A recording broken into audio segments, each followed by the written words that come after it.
بسم الله الرحمن الرحيم السلام عليكم ورحمة الله تعالى وبركاته. kusoo dhawaada asxaabta janaalka injineer maxamed ibraahim cumar. Waxaa noo soo dhamaaday tenniskii lixaad oo ah past continuous tennis. Example-kiisa waan kasoo hadalnay, formaliisa waan kasoo hadalnay, waan soo sheegnay inuu yahay fal dhacaayay aan dhahnay.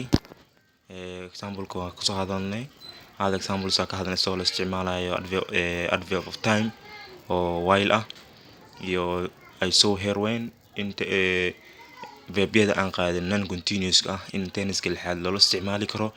Habka loola isticmaalayo waan soo aragnay.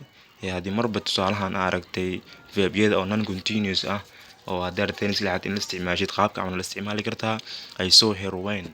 balse intaan gudgelin waxaan rabaa ardayda ama asxaabta aan rabaa inaan u sheego in janaalku yahay janaal cusub. haddii uu yahay markii koowaad ee aad daawato janaalkani, fadlan subscribe, share, like intaba dhag noogu sii si uu kuu soo gaaro cashiro fara badan iyo practice ba. Okay, waxaa jira verbyo fara badan oo non continuous ah. Waxaa ka mid ah love ka mid ah, understand ka mid ah, waxaa ka mid ah lag ka mid ah. waxaa jiro verbyo fara badan aan jirto erayo verb ah loo isticmaalo oo non continuous ah. erayo fara badan oo non continuous ama ing aan qaadanaa jirto micnaha buwaagta qaar ama buwaagta aan grammarka lahayn erayadan ing waa iska siiyaan. Wuxuu ku dhahay understanding, loving, so seeing. laakiin dhanka grammar ah markii loo fiiriyo erayadan ama kuwan ma qaataan wax ing non continuous ah. waan ku baran doonaa waa gaari doonaa. eray waxaa jirto continuous ah iyo eray waxaa jirto non continuous ah.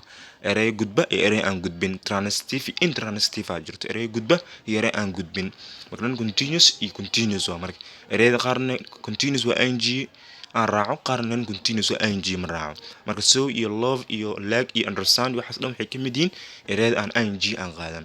marka sidee marka tenniska lixaad loola isticmaali karaa? waxaad oola isticmaali kartaa waan soo aragnay. tusaalahan waxaan usoo qaadanay I saw her when and way arkaysay goortii and when waxa waaye waa adverb of time of tenniska lixaad loo isticmaalo waa. sidoo kale while saying maxay tahay waa adverb of time oo tenniska lixaad loo isticmaalo waa. marka waxaan dhahnay markaad rabtid erayadan oo non continuous ka markaad rabtid tenniska lixaad oo la isticmaashid, waxaa jiraan tennisyadu isla leeyihiin labo tennis isku xiran yihiin. tusaalahan tenniska lixaad iyo tenniska saddexaad waxay isku xiran yihiin. weyn haddaa ka bixi I saw her maxay noqonay waan ku arkay ay noqonay. maxay noqonay tenniska saddexaad ay noqonay simple past tennis ay noqonay. laakiin weyn markaa ku daro waxay ii cadeynay in tenniska uu yahay tenniska lixaad uu yahay.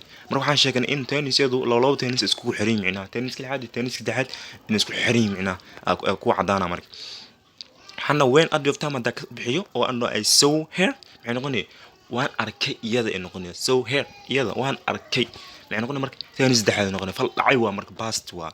laakiin markii weyn ama adverb of time weyn aan lagu daro waxaa ku cadaamayo inuu yahay tenniskan ama jumlada la isticmaalo ama sentence la isticmaalo inuu yahay sentence ama tennis six inuu yahay tenniska lixaad inuu yahay.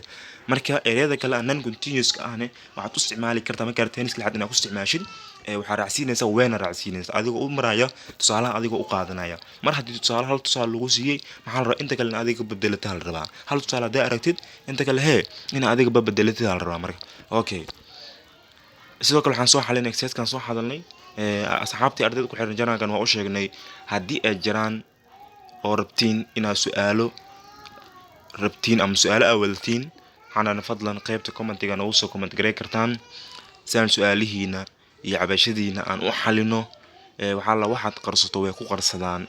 marka haddii su'aalo awadatid ilaa mar haddii waxbarasho meesha ay timaado qofkan wuu baahan yahay. qofkana markuu wax baranayo baahi fara badan haysto marka dhanka waxbarashada ka haysto micnaha haddii ahaan lahayn su'aalo, haddii ahaan lahayn in casharadu janaalku u bixiyo si ay u fahmin in su'aalo ay jiraan ilaa ardayda waxay u baahan yihiin dhanka waxbarashada ugu baahan yihiin.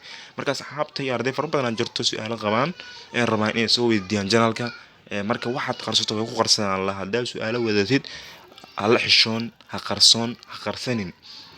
qaybta hoose ee commentiga noogu soo commenti garay kadibna anagaan arki doono kadibna waan kaa soo xali doonaa ama waan kaa soo jawaab celin doonaa hadduu ilaahay ka raali noqdo. balse adigu isku day inaad su'aalada weydiiso iyo inaad fahantay tennisyada. hadda waxaan maraynaa tenniska lixaad maraynaa. waxaan rabnaa inaan ka gudubno tenniska lixaad aan u gudubno intaan tenniska toddobaad aan aadin grammar inaan dhex gelin rabnaa ilaa ardaygu markuu baranayo English khaasatan tenniska markuu baranayo tennis koowaad labaad saddexaad afraad shanaad markuu tago lixaad markuu qaato waxaa loo dhexgeliyaa grammar loo dhexgeliyaa haddii aan leedahay conjugate waxaa soo horeeya wax loo yaqaan conjugate ilaa waxaan sheegnay wax walba tennis ku saabsan ay kaleed waxaan dhaanay intaasoo meel ay ka farcantaa si maan dadka u farcamo ay u leeyihiin ayo English khaasatan tenniska u leeyahay farc u leeyahay conjugate waa la conjugate macnaha kan maxaa la yiraahdaa yuu ka siiyaa la macnaha waxaa la rabaa ardayga inuu fahmo halkan ay intaasoo farc leedahay macnaha hal ay kaliya waxaa leedahay intaasoo farc leedahay marka waxaan rabnaa ardayga inuu fahmo conjugate wax laga wada macnaha conjugate waxa la hadii hordhac aan ka bixin macnaha ma gaarin la waxaan rabaa inaan hordhac ka bixiyo conjugate waxa la tusaale ahaan sentence soo qaadanay sentence-kan mid ka kooban yahay tusaale ahaan I'm making the car dhaanay ay kaliyada waxa ka farcama intaasoo meel ka farcamo ayaaba hebel waay iyo ka siita hebel iyo ka siita hebel iyo ka siita hebel iyo ka siita hebel ilaa laga socdo macnaha duwafdaashan hebel ilaa laga socdo macnaha intaas farci leedahay am sidoo kale verb sidoo kale object sidoo kale maxaa marka kaas waxa loo yaqaan conjugate alla macna conjugate macna ayaaba subject pronoun yaga tahay hebel yaga siita hebel yaga tahay personal pronoun waa la sii wadaa macna ilaa la gaaro meesha ugu dambeey farceeda kaas waxa loo yaqaan conjugate alla macna grammar waa qaadan doona marka ardayga haduu mar tenniska lixaad lugta soo geliyo waxaa loo baahan yahay in grammarkaadan u barto marka tennis lixaad qaadanay tennisyadu waa 12 tennis waaye buugta qaar ku 12 tennis ay qoraan iskuulad qaar laakiin anaga waxaan raacaynaa in ardayga uu fahmo 12 tennis inuu isagoo buuxa u qaataa rabnaa grammarkana uu fahmo marka kala bartaga marka la gaaro tenniska lixaad markuu ardayga dhameeyaba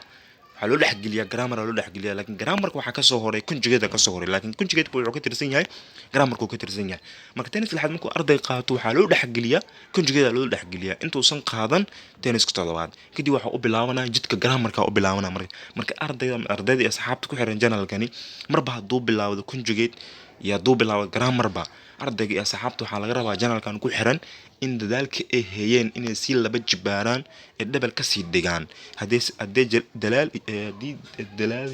dadaali jireen inay dadaalka meesha ka sii wadaan hadii aysan dadaali jirinna inay hadda isku dayaan inay dadaalaan ila wax aad baranayso waa English khaasatan waxa hadda soo gaartay waa grammar iyo conjugate ku adag yahay laakiin wuxuu u adag yahay ardayga aan dabkici waayay oo ku dabanaqo practice waay uu ka adag yahay marna uu fudud yahay wuxuu u fudud yahay ardayga iyo asxaabta markasta ku celcelisa practice daba kacda ku celcelisa ayuu u fudud yahay marka asxaabtii ardayda ku xiran channelkan waxaan leenahay waxaan soo gaarnay qaybta conjugate ama qaybta grammarka marka waxaan lagu baahan yahay inaan is adkayno dadaalkeen aan ka sii dhigno double aan ka sii dhigno you have to make more efforts about this fantastic language marka waana dadaalna said aan u dadaalna kadib waxa way channelka wuxuu suurta geliyaa inuu waxyaabo far badan grammarka naga dhisi doono practice naga dhisi doono English naga dhisi doono marka conjugate waa kana aan warni u daalin conjugate waa kana saana u yaala marka maanta waxaan rabnaa inaan hordhac ahaan aan ku qaadanaa rabnaa sidoo kale asxaabta waxa loo sheegaa tennisada aan soo qaadanna ayagoo live ah oo si fiican loo sharxayo inaan u soo revision grade doono marka ardayda asxaabta ku xiran channelkan waxaan leenahay ha ka cabsan su'aalaha daahay oo dadid qaybta commentiga noogu soo comment grade maasha Allah ardayda qaar asxaab qaar qaybta commentiga noogu soo qoreen su'aalo ay rabaan inay weydiiyaan waana ka xalinaysay u rabeen u xalinay sidoo kale waxaa jirta asxaab iyo arday ayagana raba in tennisada labaad isdexaad revision ahaan loogu soo celiyo ayagana aan u soo jawaab celinay qaab revision aan ugu soo celinay marka asxaabta kale ardayda kale waxaan u sheegaynaa oo la xishoonayo ama la qarsanayo su'aalaha iyo waxay qabaan inay soo bandhigaan qaybta commentiga noogu soo comment gareeyaan anagana si fudud ama si jawaab celin aan u soo jawaab celino si ayaga rabaanna aan u jawaab celino marka asxaabtii ardayda waxaan leenahay channelkan ku xiran soo dhawaada su'aalahan ayaa loo xishoonin yaa loo qarsoomin qaybta commentiga noogu soo comment gareey markasta waxaan u sheegnaa waxay tahay ardayga waxa lagu sharax waa qaab online ah marka waxa laga rabaa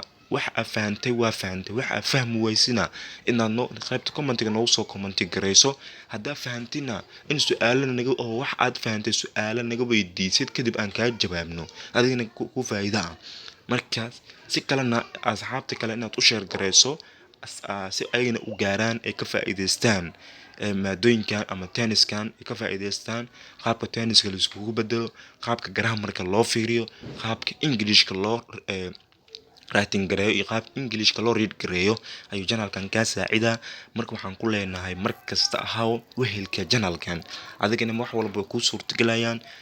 Waxbarashaduna ma ahan mid markasta la hoos dhigo, waxbarashadu waa mid markasta kor la geeyo si micnaha loo dadaalo. Ilaa hore waxaa loo yiri dadaalaa wuu gaaraa. Qofkana hadduu dadaalo meesha uu rabo wuu gaaraa, hadduu gaari waayna meesha alla ugu talagalo fadhiistaa. Marka asxaabta iyo ardayda waxaan leenahay fadlan dadaala. channelkan markasta wuxuu nii yahay wehel nii yahay, markasta waa nii ag joogaa, markasta waa niga saacidi doonaa. wax walba idinka aad tabanaysaan qaasatan maadadan Englishka ah, wax walba oo maadada aad ka tabanaysaan waa niga saacidi doonaa, waana niga caabi doonaa hadduu Ilaahay ka raali noqdo. balse adiga isku day inaad dadaalkaada sii wadato, asxaabta kalena aad u sii shargareyso si ayagana u gaaraan. ilaa waxa adiga nafsadaada oo la jeceshaa oo wanaagsan waa in walaalka la jeclaataa. marka waxa laga diidaa waxay tahay waxa xun in aad nafsadaada u rabin in qofka walaalka ka ilaalisid, laakiin waxa nafsadaada u jeceshaa ama oo la jeceshaa ayna wanaagsan, fadlan walaalka la jeclow, walaalka u shargarey si adigana uga faa'iideysto. waxa laga yaabaa qofka walaalka inuu maanta haysan channel ama YouTube oo maanta cashir ka daawado qaasatan maadada Englishka ah af Soomaali iyadoo lagu sharxayo luqadaada hooyo. waxaa laga yaabaa maanta YouTuberiska hadaa gasho in aad aragto macallimiin ama teachers u sharxayo as English, adina you don't know how to understand English, aan ka seeni qaabka loo fahmo English. oo laakiin maanta waxaad haysataa macallimiin Soomaali ama teachers Soomaali haysataa oo maanta luqadda adiga aad ku dhalatay aan wax walba ku fahmaysid, kugu sharxayo waxa adiga aad tabanaysid, su'aalaha adiga aad rabtina aad u weydiinaysid luqadda adiga aad u dhalatay aad u weydiinaysid, ayagana luqadaada kaaga jawaabayaan. marka asxaabtii haddii waxaan leenahay dadaalka meesha laga sii wado, qofka walaalkaana la sii gaarsiiyo. waxaa jira arday asxaab oo maanta rabtaa inay ka faa'iideystaan maadada Englishka ah qaasatan tenseska iyo grammarka iyo practice-kaba. marka asxaabta waxaa loo sheegaa dadkaas ama ardayda ama asxaabtaasi kale ayna gaarsii ee u baahan ama baahida u qabta. ilaa waxbarashada waa la faafiyaa. maanta haddaad dhahdo waxbarashada keligay ugu ogaanay taasi mamnuuc waaye. waxbarashadan waxay noqonaysaa mid soo koobantay noqonaysaa, laakiin waxbarashada haddii la saa'ido ama la ballaariyo waxaa laga yaabaa dadka dhan jaahilida ah inay jaahilka ka baxaan oo iftiin ay wal noqdaan. mugdina wax ma taraayo, qofka haddoosan wax baranin mugdi uu ku jiraa, mugdina ma fiicno. maanta adiga ma ogolaanaysid meel mugdi ah gal iyo meel iftiin yaarta haddii lagu weydiiyo meesha iftiinka dooranaysaa. marka iftiin kaliya waxaa lagu heli karaa in wax la barto. marka asxaab mise ardayda waxaan u sheegaynaa ee channelkan ku xiran in asxaabta kale ama ardayda kale ay sii gaarsiiyaan, ay u sii sheegareeyaan, ayagana si kale dad kale ayagana asxaabta kale ayagana u sii gaarsiiyaan. marka waxbarashada maxaa waa la faafiyaa. maanta 5 qof haday gaarto 5 qof ay gaarto waxa laga rabaa 5 qof kale inay sii gaarsiiso, 5 kale inay 4 kale sii gaarsiiso, 3 20 sii gaarsiiso. marka ma